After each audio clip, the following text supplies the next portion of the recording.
All right, my fellow trollops, I better get this done or else it'll fall completely out of my head. This is The Duke's Children, chapters 41 to chapter 60. That's chapter 41, Ishi? I forget what the heck. Itchy? To chapter 60, Lord Gerald in further trouble, because he's like the Gilligan of this particular island, I think. Yes, I am.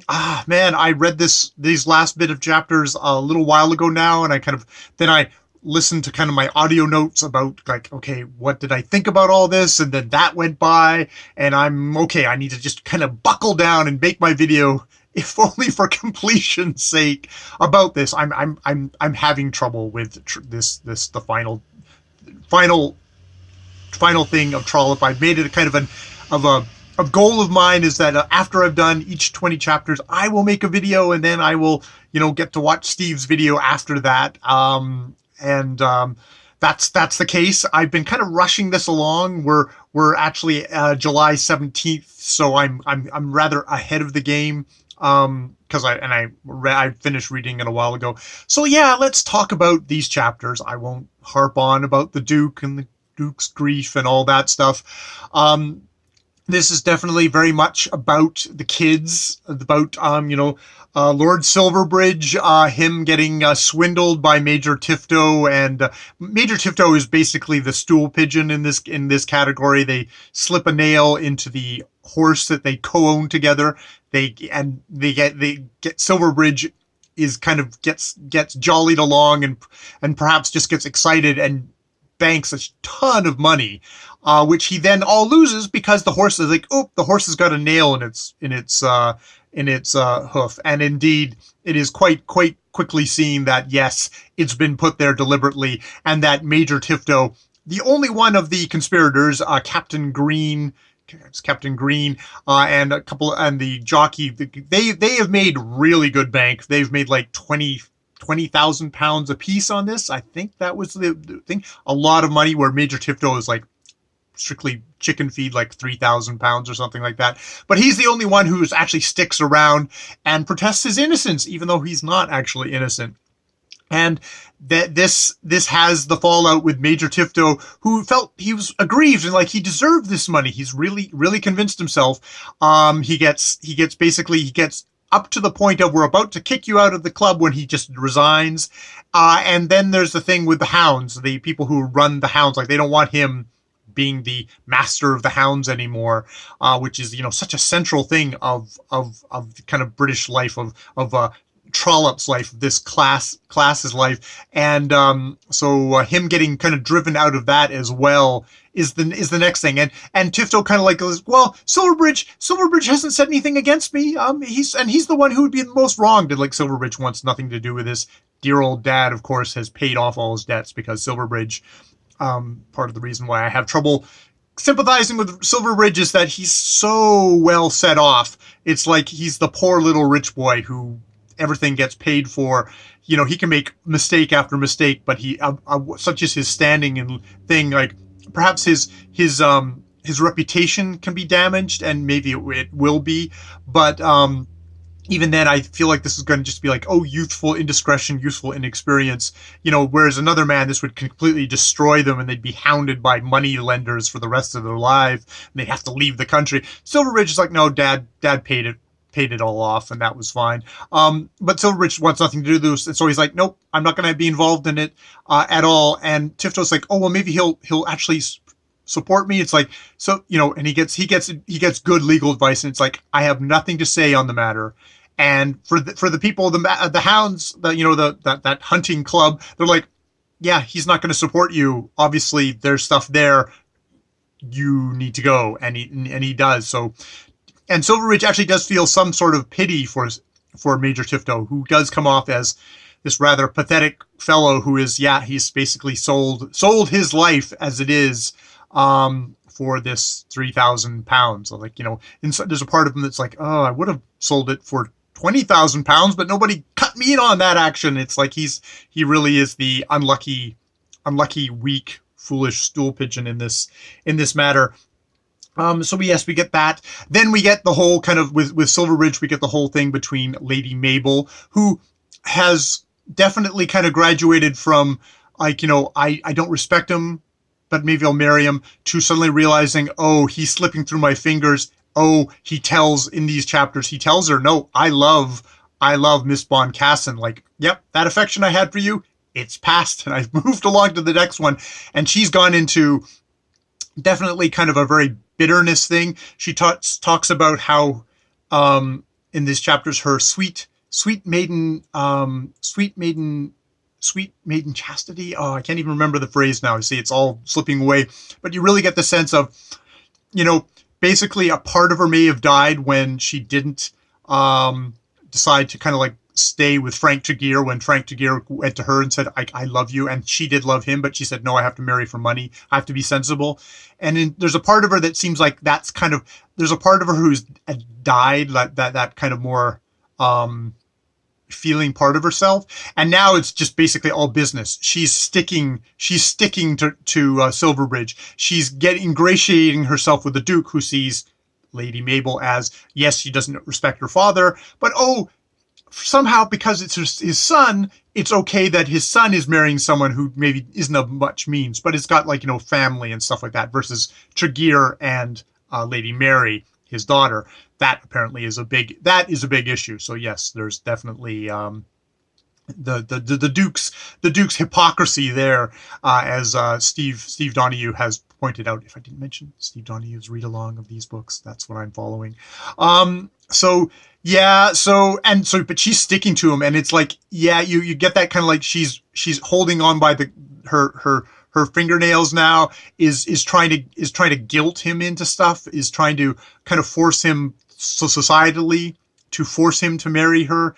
It's like, it's really not a pretty side. Miss Boncassen in these sections really comes off again as a really well put together woman, someone who's like, she actually introduces herself she gets herself in with the family, but it's an in with the family to kind of get the society. She tells Lady Mary that, yes, your brother has asked me to marry him. How do you feel about that? And she's like, well, I don't know how my father's going to feel about that. But she thinks about how like her stuff is going with Tregear. She says, well, but I will support you. I love you. I love you as a sister, And so it's interesting that there's actually an ally for Miss Boncassen created by Palliser's own kind of the Duke's own kind of hypocrisy on the matter of like, I would support you as much as I would support Frank trying to marry me. So and she's like, you need to actually, she's telling Silverbridge, you need to actually ask him. You need to actually ask. And he does not have the gumption. He does not have that, which is why at this point, Lady Mabel is able to kind of shove at him, because it's like, you don't wanna, you're afraid to tell your father about your actual love.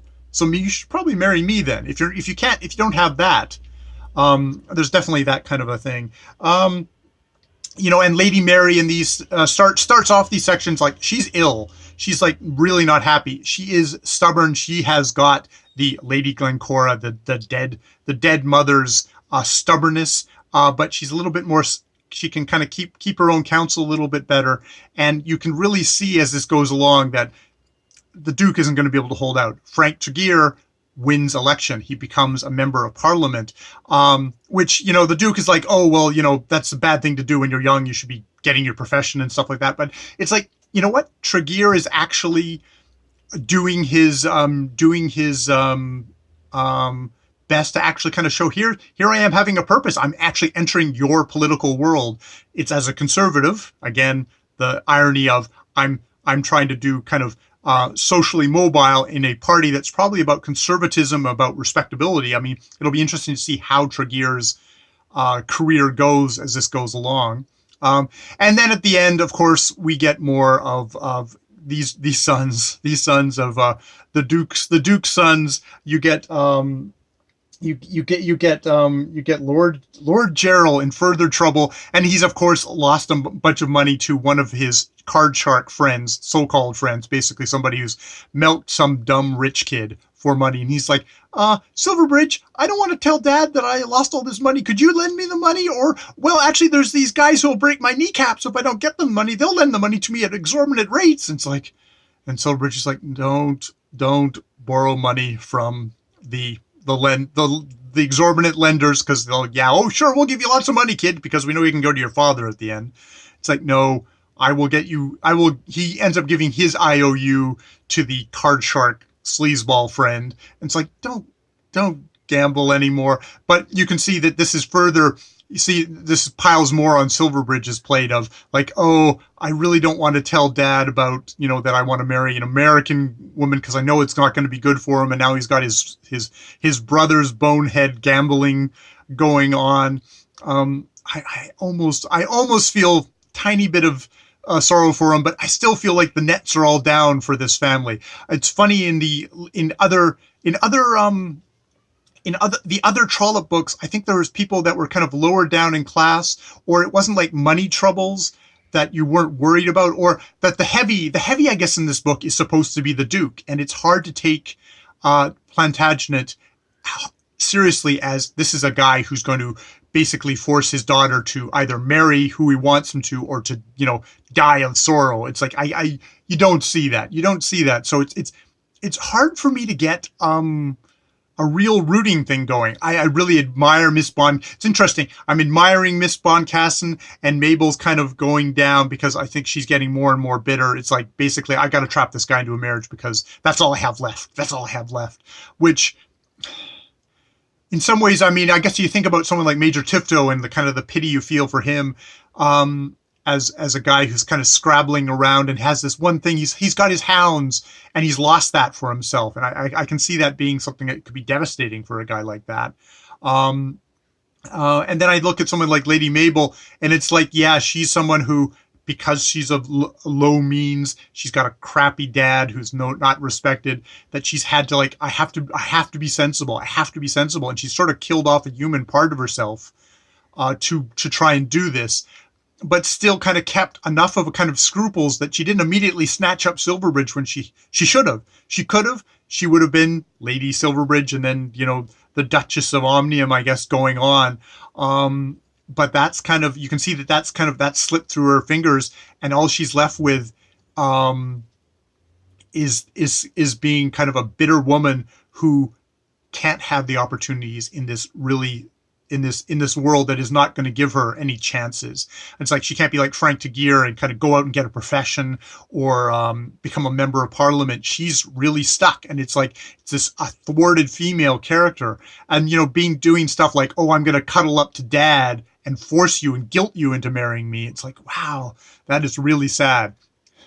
See, the more I talk about Trollope, the more I get more back interested into Trollope. So I guess this is a good thing, because I'm going along and think, oh, there's no mistakes. Maybe that's because I was focusing on someone like Silverbridge, who Silverbridge is just another one of these lucky charms. Oh, sorry, Phineas. I shouldn't be using Irish stereotypes. He's one of these guys. He's got a silver spoon right up that ass.